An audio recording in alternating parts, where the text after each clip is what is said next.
विधानसभा गाँ को जीवु ए तरीका भत्ता प्रदान संघर्ष समिति तार आंदोलन तरीका बदल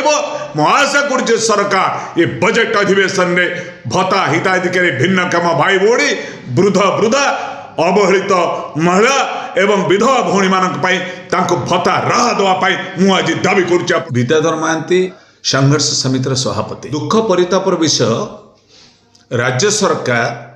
सामाजिक सुरक्षा भिन्नक्षम सशक्तिकरण विभाग अच्छी बोली बोधे भूलीगले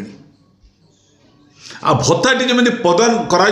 भत्ता प्रदान गोटे दयार पात्र भाव में मुझे बोधे दया कर आम बारंबार कही संविधान में 21 धारार उपलब्ध थिबा जने साधारण लोक सम्मान सहित बंचबो एबे सम्मान सहित कहीं बंची ना भिन्नक्षम भाई भौणी हो वृद्ध वृद्धा हूँ विधवा भौणीटे हो असहाय महिलाटे हो कहीं भल ना आज दुनिया न देखुवा जड़े माने ब्लाइंड्स भाई आमर भौणी से माने 90% तांकर 100% थिला बड़े भी सी 1200 टका पाउचंती व्हाट इज दिस आगु रिमूव करिवो के नित्यानंद गंड साहेब को 3टा विभाग दिया जाइए एइथरे जोड़ी देइचंती सामाजिक सुरक्षा भिन्नम बारे आउ कौन कहबी आपण मानकू गण शिक्षा से आदिवासी मंगल से अंके मंगल जनमंगल ता भीतर रही जाइए तामाने एडिशनल जे भी सेक्रेटरी काली गोटे बाहरी आईएएस स्तर अदल बदल अंके सचिव अन्यर अतिरिक्त दायित्व सरकार को तो लोक ना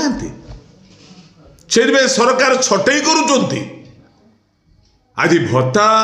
धारी माने 2 मास 3 मास पाई ना भत्ता जो 1012 ताई पाई ना आसंता 17 तारीख बजेट अधिवेशन हम आमर बोधे 20 तारीख भीतर आमर से बिल पास कर सरकार जाऊँच सरकार करेंगे कि ना मुझे जानी तुरंत न कले आगामी पंचायत निर्वाचन में जवाब देवे भत्ता हिताधिकारी मान ओडिशा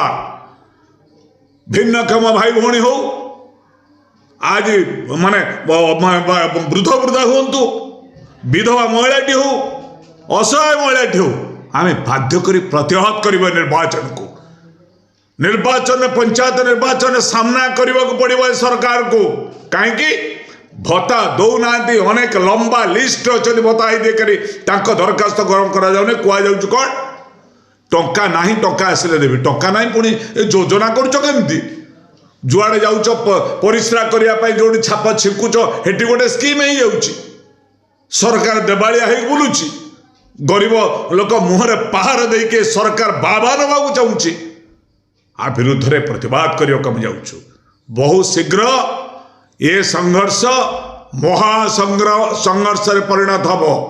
भत्ता हिताधिकारी मान प्रति जदि अणदेखा जाए करा जाए बजेट रे ये बजेट अधिवेशन रे आम महा अहोराति पर्यंत विधानसभा आगे बसबू ये संग्राम हम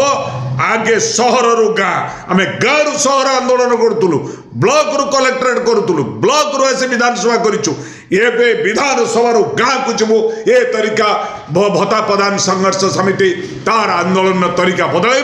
मु आशा कर सरकार ये बजेट अधिवेशन में भत्ता हिताधिकारी भिन्नक्षम भाई भौणी वृद्ध वृद्धा अवहेलित महिला एवं विधवा भौणी मानक भत्ता राह देवाई मुझे दावी कर